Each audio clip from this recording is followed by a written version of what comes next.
Kebawah Duli Yang Maha Mulia Paduka Seri Baginda Sultan Haji Hassanal Bolkiah Muizzaddin Wad Daulah Ibni Almarhum Sultan Haji Omar Ali Saifuddin Sa'adul Khairiwaddin, Sultan dan Yang di-Pertuan Negara Brunei Darussalam, Menteri Pertahanan dan Pemerintah Tertinggi Angkatan Bersenjata Diraja Brunei ABDB bertitah melahirkan keyakinan Akademi Pertahanan Angkatan Bersenjata Diraja Brunei dalam usianya menjangkau 10 tahun akan dapat terus mengorak langkah ke arah sebuah institusi pendidikan tentera yang lebih berprestij dan diiktiraf sebagai sebuah pusat kecemerlangan serantau dan antarabangsa. Baginda bertitah pada upacara Sovereign Parade Pegawai Kadet Pengambilan ke-17 Sekolah Pegawai Kadet Akademi Pertahanan ABDB pagi tadi.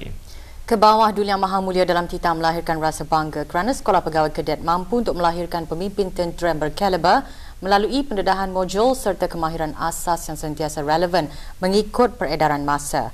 Pencapaian juga terus dipertingkatkan melalui kursus mandatori dan profesional yang teratur.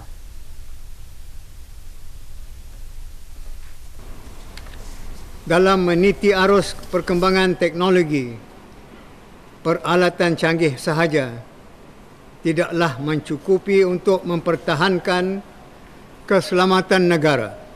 Malahan juga, negara memerlukan daya intelektual yang tinggi serta pemikiran bernas dan luas bagi menghadapi persekitaran geostrategik yang dinamik dan kompleks. Semua ini mencabar institusi pertahanan khasnya dan negara amnya untuk melahirkan dan membentuk barisan kepimpinan yang berwibawa. Akademi Pertahanan Angkatan Bersenjata Diraja Brunei pula turut memainkan peranannya dalam menyumbang ke arah diplomasi pertahanan yang benar-benar mantap. Ini dapat dilihat dengan kehadiran peserta-peserta kursus antarabangsa yang mengikuti kursus maktab turus dan kursus pegawai staf rendah serta latihan dua hala Sekolah Pegawai Kadet bersama Officer Cadet School, Safety Military Institute dan Officer Cadet School New Zealand Defence Force yang berjaya dimanfaatkan sepenuhnya. Kebawah Duli Yang Maha Mulia dalam titah juga melahirkan rasa gembira diplomasi pertahanan turut diperluaskan lagi dengan lawatan daripada Royal Thai Military Academy serta jalinan program interaksi latihan dan pelajaran tentera bersama taruna dan taruni dari Angkatan Militer Angkatan Darat Tentera Nasional Indonesia. Titah baginda program-program dua hal sedemikian itu mampu untuk meningkatkan lagi piawaian Sekolah Pegawai Kadet dalam membuat proses penilaian terutama sekali bagi mengimplementasikan best practices. Perkongsian pendidikan, pengetahuan dan pengalaman tegas baginda memang penting kerana ia merupakan satu pelaburan dalam membina modal insan yang mampan dan efektif. Adalah diharapkan hubungan antara angkatan-angkatan sahabat di rantau ini akan menjadi lebih erat lagi dengan adanya interaksi dari peringkat atasan membawa ke peringkat bawahan. Perkongsian modul yang diperkenalkan oleh pihak angkatan sahabat turut dihargai sebagai nilai tambah kepada doktrin atau tactics, techniques and procedures TTPs yang sedia ada. Tidak dinafikan, Akademi Pertahanan Angkatan Bersenjata Diraja Brunei adalah satu dari simbol kemajuan dan perkembangan Angkatan Bersenjata Diraja Brunei dalam usianya menjangkau 10 tahun. Akademi Pertahanan Angkatan Bersenjata Diraja Brunei beta yakin akan dapat terus mengorak langkah ke arah sebuah institusi pendidikan tentera yang lebih berprestij. Pada upacara Sovereign Parade pagi tadi ke bawah Duli Yang Maha Mulia Paduka Seri Baginda Sultan dan Yang di-Pertuan Negara Brunei Darussalam berkenan mengurniakan tauliah kepada 57 orang pegawai kadet pengambilan ke-17 Sekolah Pegawai Kadet Akademi Pertahanan ABDB sebagai pegawai tentera. Baginda juga berkenan menyempurnakan pengurniaan Sword of Honour dan anugerah-anugerah kepada pegawai-pegawai kadet terbaik setiap jurusan. Haji Omar Haji Abdul Rahman seterusnya melaporkan. Keberangkatan ke bawah Dunia Maha Mulia di Padang Kawat Akademi Pertahanan ABDB dijunjung oleh Yang Berhormat Pihin Datu Leleraja Major Jeneral Bersara Datuk Paduka Seri Haji Awang Halbi bin Haji Muhammad Yusof, Menteri Pertahanan kedua, dan Major Jeneral Pengiran Datuk Paduka Seri Aminan bin Pengiran Haji Mahmud, Pemerintah ABDB. Berangkat sama Paduka Ananda ke bawah Dunia Maha Mulia, Duli Yang Teramat Mulia Paduka Seri Kapten Udara Pengiran Muda Abdul Matin.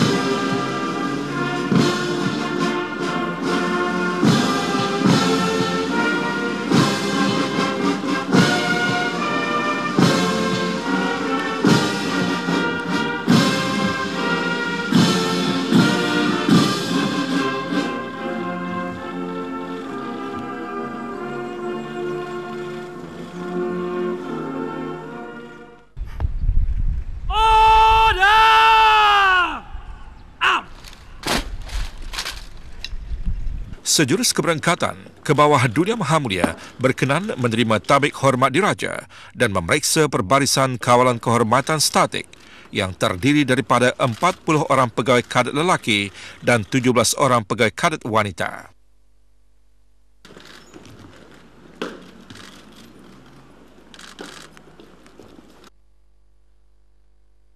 Order awaiting for your inspection.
Sovereign Parade adalah acara kemuncak dalam medan latihan tentera.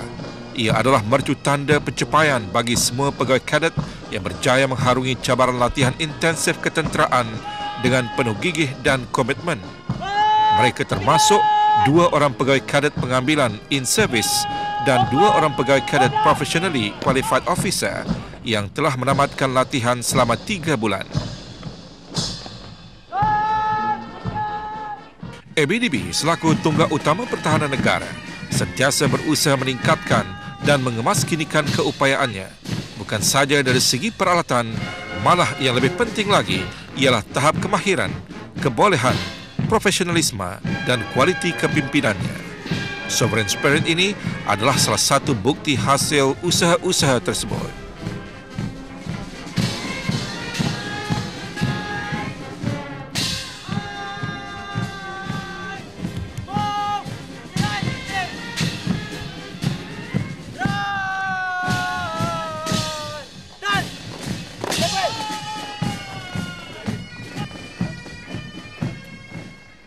Ke bawah Dunia Maha Mulia berkenan mengurniakan tauliah kepada pegawai-pegawai kadet pengambilan ke-17. Dengan bertawakal kepada Allah Subhanahu wa taala dan berkat kalimah Bismillahirrahmanirrahim, beta dengan sukacita mengurniakan tauliah sebagai pegawai angkatan bersenjata di Raja Brunei kepada 57 pegawai kadet pengambilan ke-17. Kebawah Dunia Mahamulia berkenan menggunakan anugerah pedang kehormatan atau Sword of Honor kepada pegawai kadet Muhammad Hidayatullah Sunazul Fikar bin Suib. Anugerah kurnia Kebawah Dunia Mahamulia ini merupakan anugerah penghormatan yang tertinggi bagi seorang pegawai kadet yang mempunyai pencapaian tertinggi dalam semua aspek. Pegawai kadet ini merupakan pemegang ijazah khas hafaz Al-Quran dan ijazah sarjana muda dalam jurusan takhasus Al-Quran dan Al-Qiraat di UNISA dan Mahat Qiraat Universiti Al-Azhar Mesir dan dilantik sebagai Ketua Platoon 6 Kompeni B Batalion Kedua Tentera Darat di Raja Brunei. Sementara pegawai kadet Muhammad Syafi'i bin Osman dipilih sebagai penerima anugerah terbaik akademik. Pemegang ijazah sarjana muda dalam bidang geosains Universiti Brunei Darussalam ini dilantik sebagai pegawai dalam latihan di kapal di Raja Brunei Darul Aman, Tentera Laut di Raja Brunei.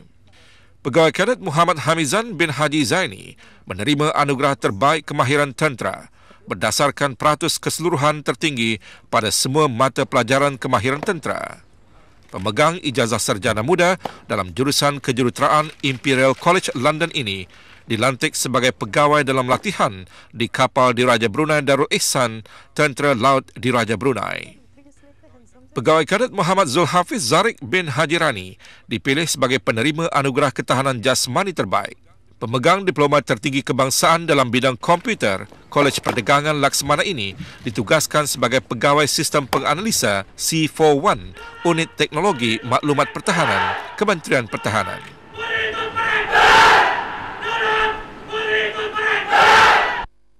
Doa selamat dibacakan oleh Komander Haji Ainul Nizam bin Haji Ibrahim, Ketua Jabatan Agama ABDB.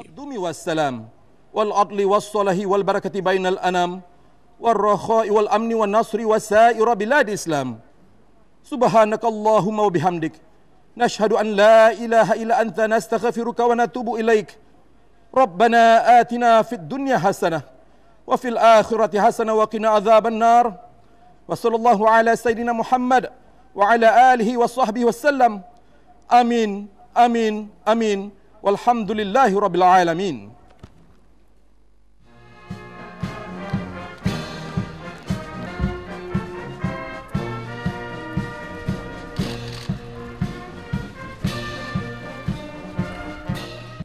Dari Padang Kawat ke bawah Dunia Mahamulia dijunjung berangkat ke Ceremonial Hall Akademi Pertahanan ABDB bagi majlis santap.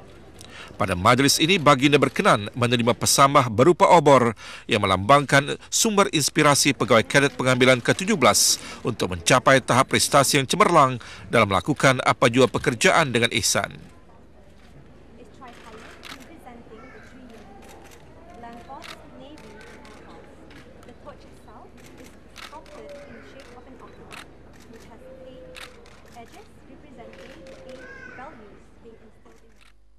Juga disembahkan ke hadapan majlis baginda ialah buku perjalanan pegawai kadet pengambilan ke-17 yang memaparkan liku-liku perjalanan yang dilalui oleh mereka sepanjang tempoh latihan.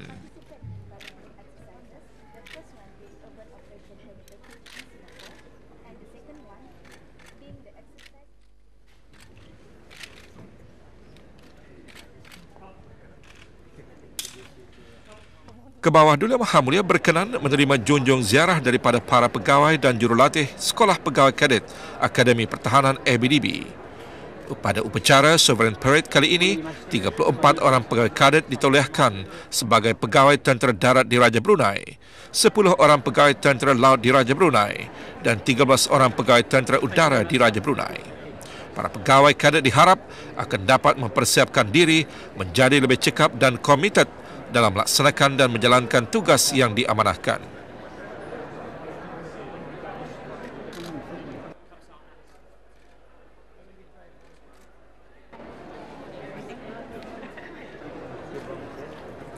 Dengan tamatnya latihan pegawai-pegawai kadet tentera ini, bertambah lagi pemimpin muda yang akan menyumbang kepada kesinambungan kepimpinan ABDB.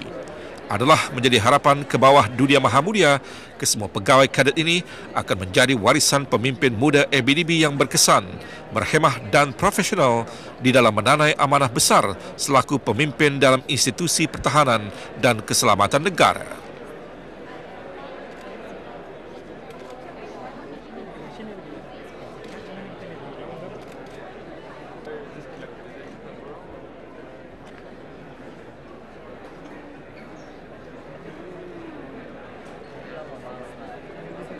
Para ibu bapa dan keluarga yang memberikan sokongan juga turut berbangga dengan kejayaan para pegawai kadet dalam menabur bakti kepada bangsa dan negara. Kejayaan pegawai-pegawai muda adalah atas peranan dan dorongan yang telah dicurahkan oleh para ibu bapa, penjaga serta ahli keluarga yang juga memberikan semangat galakan berterusan.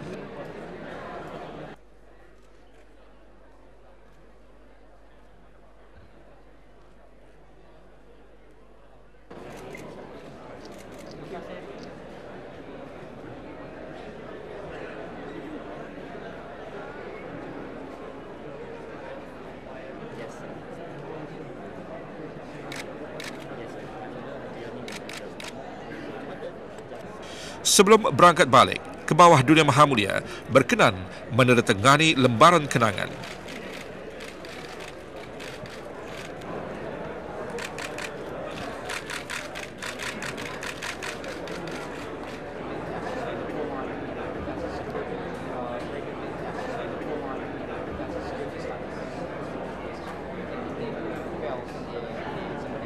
Keberangkatan ke bawah dunia maha mulia ini mencerminkan keprihatinan berterusan baginda terhadap perkembangan dan pencapaian Sekolah Pegawai Kadet Akademi Pertahanan ABDB. Haji Omar Haji Abdul Rahman melaporkan untuk Berita RTV.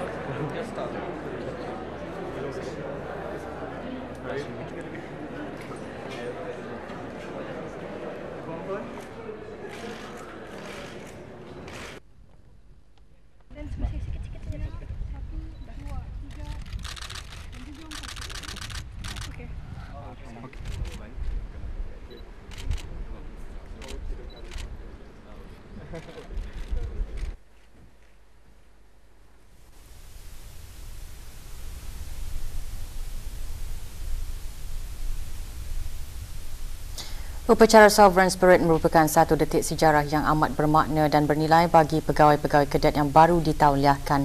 Latihan selama 52 minggu pegawai-pegawai kadet pengambilan ke-17 Sekolah Pegawai Kadet Akademi Pertahanan Angkatan Bersenjata di Raja Brunei ABDB mengajarkan mereka ilmu-ilmu ketenteraan, kepimpinan dan keagamaan agar mereka bukan sahaja dapat memimpin secara fizikal, bahkan dapat membentuk syahsiah kerohanian anggota-anggota yang dipimpin. Ketika ditemu bual, para pegawai mengakui latihan-latihan yang diharungi mereka amat mencabar, namun semua itu adalah bagi mempersiapkan dan melengkapkan diri untuk menjalankan tanggungjawab yang diamanahkan. Pertama sekali, berserah diri kepada Allah, bertawakal. Yang kedua, meminta doa dari kedua ibu bapa dan selalu berdoa dan berendah diri dalam apa jua usaha untuk memantapkan hafazan selaras dengan memfokuskan diri dalam bidang sepanjang setahun. Kemudian yang ketiga, kita ni haruslah sentiasa ada sifat tanggungjawab untuk memantapkan diri dalam bidang ini, insyaAllah. Sebenarnya banyak manfaat yang boleh diperolehi. Antaranya ialah what I say is personal development. So before joining OCSN, what I aim is untuk develop myself personally. One of it is dari segi confidence. However, after joining OCS, through constant exposure to public speaking, giving orders and leading men, I was able to overcome this problem. So OCS training ini in a way boosted up my confidence level. Dalam latihan ini kami banyak kena ajar juga cara-cara untuk lead orang bawahan, cara untuk menguatkan mental, sama untuk menguatkan lagi kita ni punya rohani kita ni. So macam every pelajaran yang kami akan ajarkan itu semua kena serapkan pasal leadership, cara menguatkan diri, cara mengatur sebuah organisasi itulah. Segala pelajaran dan pengajaran yang diperolehi sepanjang latihan adalah merupakan asas dalam memulakan tugas sebagai seorang pegawai tentera. Pelbagai cabaran akan dihadapi di masa akan datang di mana keutuhan semangat dan kematangan fikiran yang lahir semasa latihan diharap akan dapat membantu para pegawai menjadikan cabaran-cabaran tersebut sebagai iktibar serta pengalaman untuk meningkatkan diri sendiri.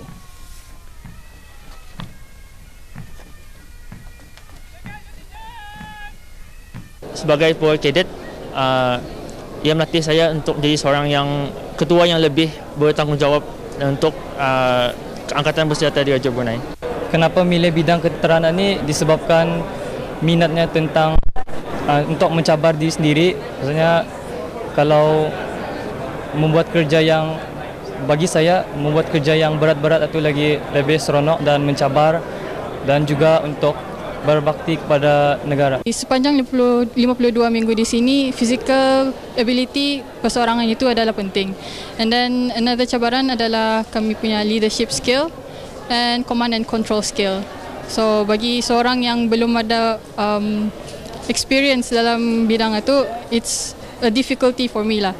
Tapi throughout the years, throughout the trainings itself, mendorong saya untuk belajar command and control. Pencapaian bukan sahaja menjadi kebanggaan dan penghormatan kepada mereka sendiri, bahkan juga bagi ibu bapa dan penjaga serta ahli keluarga.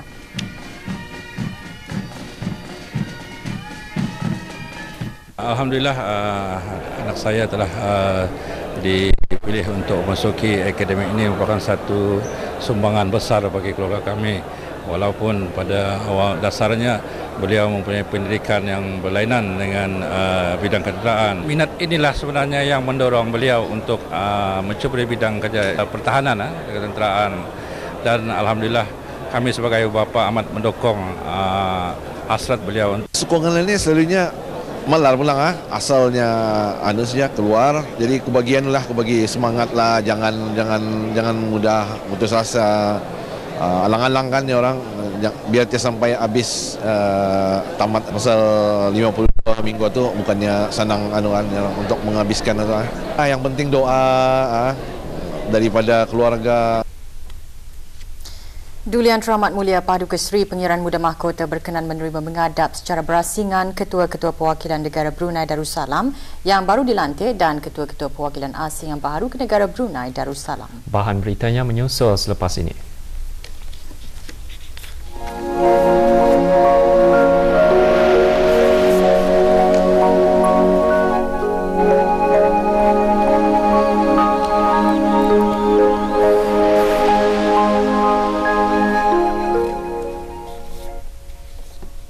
Duli Yang Teramat Mulia Paduka Seri Pengiran Muda Mahkota Pengiran Muda Haji Al-Muhtadi Billah Ibni ke bawah Duli Yang Maha Mulia Paduka Seri Baginda Sultan Haji Hassanah Bolkiah Muizzadin Wad Daulah Menteri Kanan di Jabatan Perdana Menteri pagi tadi berkenan menerima menghadap secara berasingan Ketua-Ketua Perwakilan Negara Brunei Darussalam yang baru dilantik dan Ketua-Ketua Perwakilan Asing yang baharu ke Negara Brunei Darussalam.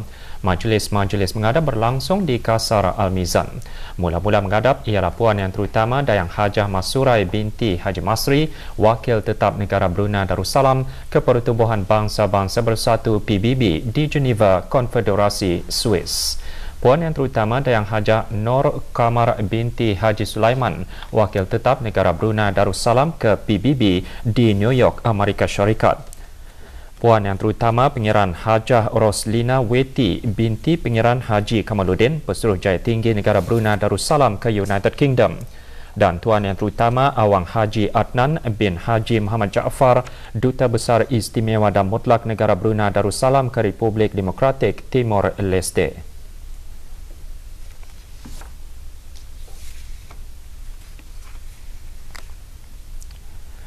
Duli Yang Teramat Mulia seterusnya berkenan menerima menghadap secara berasingan Ketua-Ketua Perwakilan yang baharu ke negara ini. Duli Yang Teramat Mulia berkenan menerima menghadap Tuan Yang Terutama Jasim Ali Abdullah Al-Ubaidli, Duta Besar Istimewa dan Mutlak Negara Qatar ke negara Brunei Darussalam yang sebelum ini Duta di Ibu Pejabat Kementerian Hal Ehwal Luar Negara Qatar. Seterusnya, Tuan Yang Terutama Ajanish Kumar, Pesuruhjaya Tinggi Republik India ke negara Brunei Darussalam. Tuan Yang Terutama sebelum ini berkhidmat sebagai Deputy Director General di Indian Council of World Affairs ICWA di New Delhi.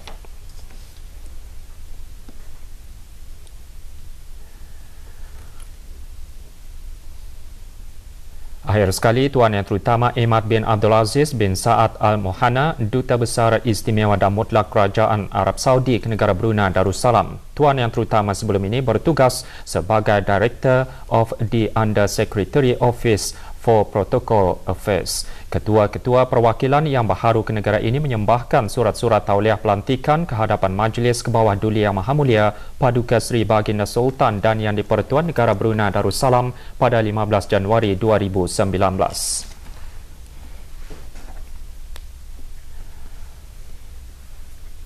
Ciri-ciri ketemadunan Islam yang terserlah di Bandara Seri Begawan diketengahkan melalui pameran jejak seni bina Islam Bandara Seri Begawan. Ianya bukan sahaja mencerminkan aspek fizikal, malahan ciri-ciri ketemadunan Islam yang tangible seperti seni bina, seni visual, artifak. Malahan pameran tersebut mengetengahkan aspek-aspek ketemadunan yang intangible seperti sistem beraja, pentadbiran, pendidikan, keagamaan dan ciri-ciri kehidupan lain.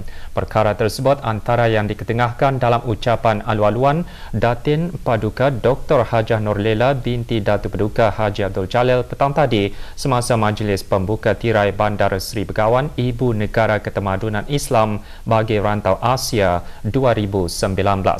Menurut Setiausaha Tetap Kementerian Kebudayaan Belia dan Sukan, pemilihan Bandar Seri Begawan sebagai Ibu Negara Ketemadunan Islam bertepatan sekali dengan status negara Brunei Darussalam sebagai sebuah negara yang menjadikan Islam sebagai perundangan dan negara zikir sebagai matlamatnya melalui falsafah Melayu Islam Beraja. Diterapkan dan diamalkan dalam kehidupan masyarakat dan negara.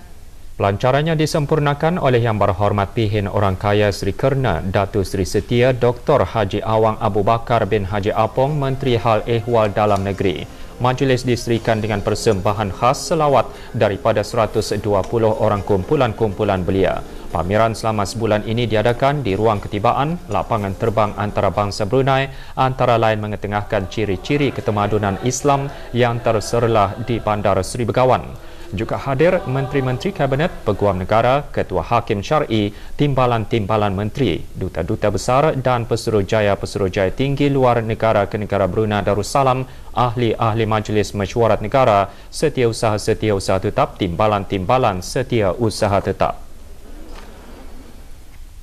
Pengisytiharan pemilihan Bandar Seri Begawan Ibu Negara Ketemadunan Islam bagi Rantau Asia tahun 2019 adalah merupakan inisiatif Pertubuhan Saintifik Pendidikan dan Kebudayaan Islam ISESCO berdasarkan kriteria pemilihan yang ditetapkan oleh ISESCO iaitu memiliki sejarah dan ketemadunan Islam. Pengiktirafan ini adalah satu peluang keemasan untuk menonjolkan budaya dan nilai-nilai kehidupan seharian yang berlandaskan kepada falsafah Melayu Islam Beraja yang telah kekal diamalkan untuk lebih dari 600 tahun.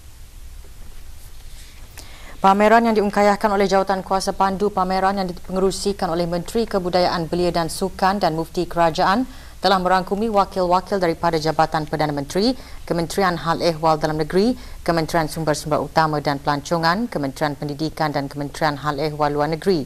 Pameran mengandungi dua kategori iaitu Pameran Ibu Negara Ketemadunan Islam bagi Rantau Asia tahun 2019 dan Pameran Jejak Seni Bina Islam Bandar Seri Begawan. Juga dipamerkan beberapa poster gambar seni bina yang terdapat di negara ini, ehsan daripada Jabatan Penerangan, Jabatan Museum-Museum, Pertubuhan Fotografi Negara Brunei Darussalam serta beberapa orang penggiat fotografi di negara ini. Juga memainkan peranan beberapa orang pelukis tempatan yang mempamerkan hasil karya mereka.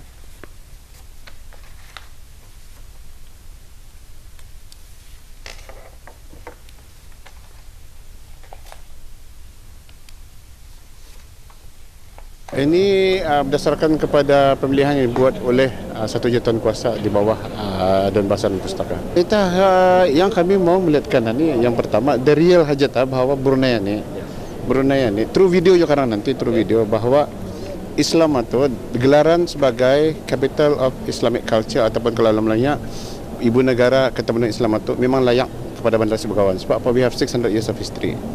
600 sejarah ini dapat dibuktikan melalui seni bina, melalui kehidupan, melalui budaya, melalui yang penting ada dua tu. Yang pertama, konsep petani Pasabah Tani Melayu Islam Beraja itu telah berada selama 600 tahun. Dan yang kedua, petani melihat bahawa negara tani mempunyai wawasan, mempunyai target menjadi sebuah negara zikir. Jadi dari sistemnya, daripada amalannya tu, petani memikirkan bahawa kepentingan bahawa gelaran Islamik tu, ketemudan Islam itu memang layaklah kepada petani punya Bandar Sri Begawan ini. Pelbagai elemen penting dihuraikan dalam logo Bandar Sri Begawan sebagai ibu negara ketamadunan Islam bagi rantau Asia 2019, iaitu agama Islam, pusat pemerintahan, kestabilan, pembangunan politik dan ekonomi dan sosio-budaya, bahasa, budaya dan penulisan serta perundangan. Semua elemen ketamadunan tersebut digambarkan melalui 3 reka bentuk asas, iaitu lakaran Masjid Omar Ali Saifuddin, bulan sabit dan bintang bagi menggambarkan falsafah negara, iaitu Melayu Islam Beraja. Masjid Omar Ali Saifuddin merupakan salah satu mercu tanda Bandar Sri Begawan di samping unsur sejarahnya sebagai sebuah pusat perkembangan agama Islam. Sementara itu, kubah utama dan menara pada reka bentuk masjid juga adalah penyataan yang budaya Brunei itu sebagai amalan hidup dengan bersandarkan kepada agama yang membawa masyarakat kepada keberkatan. Bulan sabit yang menyaluti warna bendera negara Brunei Darussalam membawa maksud negara Brunei Darussalam akan sentiasa menjadikan agama Islam sebagai agama rasmi negara. Warna hijau pula simbol agama Islam yang sentiasa mekar dalam kehidupan bernegara. Manakala rupa huruf logo menggunakan tulisan Jawi dan bahasa Inggeris yang disusun dalam 3 baris menyatakan kepentingan bahasa dalam penyebaran syiar agama dan kepentingan ilmu untuk memahami ajaran agama Islam. Pasukan polis di Raja Brunei berjaya menahan seorang suspek warga negara tempatan berjaya ditahan dalam satu operasi oleh Balai Polis Kampung Air bersama Jabatan Bomba dan Penyelamat. Suspek dipercayai menjalankan kegiatan penjualan barangan subsidi kerajaan. Suspek Muhammad Noroshah Syafi'i bin Saleh, 21 tahun, dipercayai menjalankan kegiatan menjual minyak petrol secara haram kepada orang ramai di kawasan Kampung Pramu, Kampung Air, Bandar Sri Begawan. Semasa serbuan, pihak polis turut menemui sejumlah 13 botol tong yang berisi 15 liter hingga 18 liter minyak petrol. Suspek dan kesemua barang bukti dibawa ke Balai Polis Kampung Air bagi dijalankan siasatan lanjut. Bengkel Intervensi Psikopendidikan, model kumpulan psikopendidikan bertujuan untuk mendapatkan maklumat dan kaedah serta teknik terkini berhubung kemahiran dalam bidang kaunseling yang dapat disesuaikan dengan keperluan di sekolah-sekolah di negara ini. Bengkel tersebut berakhir petang tadi dengan majlis penutupan dan penyampaian sijil. Majlis berlangsung di Pusat Dakwah Islamia. Penyampaian sijil kepada 71 orang peserta disempurnakan oleh Awang Haji Muhammad Sharifuddin bin Haji Muhammad Saleh, pemangku pegawai tugas-tugas khas kanan Korporat Jabatan Sekolah-Sekolah selaku pengerusi jawatan kuasa bengkel. Bengkel juga dihasrat dapat melengkapkan kaunselor-kaunselor sekolah dengan kemahiran kaunseling yang relevan dengan trend perkembangan semasa.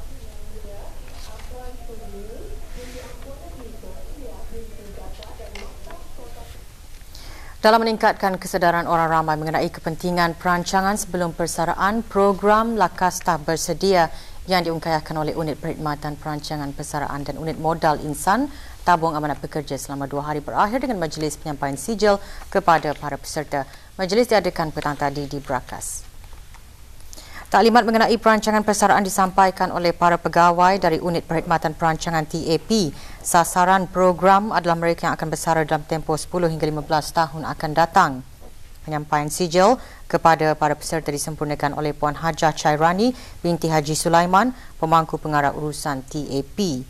Maklumat lanjut mengenai program ini hubungi talian pusat panggilan TAP atau layari email di ask@tap.com.bn. Dayang Sri Nazrina Haji Johari, penasihat persaraan Unit Perkhidmatan Perancangan Persaraan TAP, mengongsikan program yang diadakan.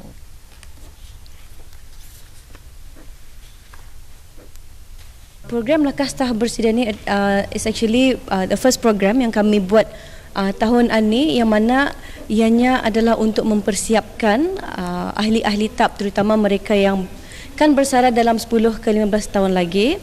Antara objektif program Lakas Tahap Bersedia ini adalah untuk meningkatkan kesedaran mengenai kepentingan perancangan persaraan. Ianya juga untuk meningkatkan keinginan di kalangan ahli-ahli tempat ini untuk menambahkan simpanan persaraan yang sedia ada melalui caruman sukarela ataupun voluntary contribution ke tabung amanah pekerja ataupun ke mana-mana institusi kewangan di negara ini. Salah satu dari kemudahan mahupun kesenangan yang diberikan oleh Allah Subhanahu Wa Taala kepada orang-orang yang bermusafir adalah dengan kelonggaran baginya rukhsah-rukhsah, iaitu keringanan ketika bermusafir dengan melaksanakan sembahyang jamak dan qasar. Perkara tersebut antara pengisian yang disampaikan semalam dalam sesi bengkel solat ketika musafir anjuran ahli jawatan kuasa takmir Masjid Kampung Bukit Tutong. Bengkel disampaikan oleh Awang Haji Muhammad Aidil Sufian bin Haji Muhammad Yasin, Pegawai Hal Ehwal Masjid yang juga Ketua Unit Bahagian Pemantauan dan Aduan Pejabat Hal Ehwal Masjid Daerah Tutong. Bengkel juga menerangkan cara-cara mengerjakan solat-solat dalam keadaan ketika bermusafir dan juga mengongsikan manfaat mengerjakannya. Bengkel dihadiri oleh ahli jawatan kuasa takmir masjid, muslimah dan belia masjid, jemaah serta penduduk kampung berkenaan. Kalau kita di destinasi, kemudian mengucap selamat tinggal. Kalau kita naik haji, manfaatnya lah kita dapat membagi masa ataupun kita dapat men-save masa kita ketika kita berjalan ataupun bermusafir. Sebagai contoh saja, kalau kita pergi haji ataupun umrah, di sana kita akan dapat menjimatkan masa kita, sama ada kita jamak solat yang akan dikerjakan ataupun kita jamak dan mengqasar. Itulah manfaatnya. 10 individu termasuk 5 warga negara tempatan dikenakan tindakan kompaun di bawah Akta Kesalahan-Kesalahan Kecil Penggal 30 berikutan Operasi Bersih 81 Palang 2019 yang dijalankan oleh bahagian penguatkuasaan undang-undang Jabatan Bandaran Bandar Seri Begawan di sekitar kawasan pusat bandar Bandar Seri Begawan. 5 warga negara tempatan tersebut ialah Theodore Totel Avanitel, Haji Muhammad Firdaus Haji Razali, Fadilah bin Muhammad Ali, Muhammad Jo Heng Yek Fong bin Abdullah alias Heng Yek Fong dan Muhammad Kasim bin Haji Tamin. Sementara 5 warga negara asing tersebut ialah Syahnul Hamid Ganapati, warga negara India, Saiful Nur Hadi, warga negara Indonesia dan 3 warga negara Bangladesh, masing-masing Muhammad Soiful Alum, Alamiah dan Nazrul Boyan. Kesemua mereka dikenakan kompaun RM100 dan diberikan tempoh 7 hari untuk menjelaskan kompaun tersebut. Mana-mana individu, orang awam atau premis-premis perniagaan disuruh untuk sentiasa menjaga kebersihan, mengamalkan sifat bertanggungjawab terhadap kebersihan alam sekitar demi kesejahteraan dan keselesaan orang ramai.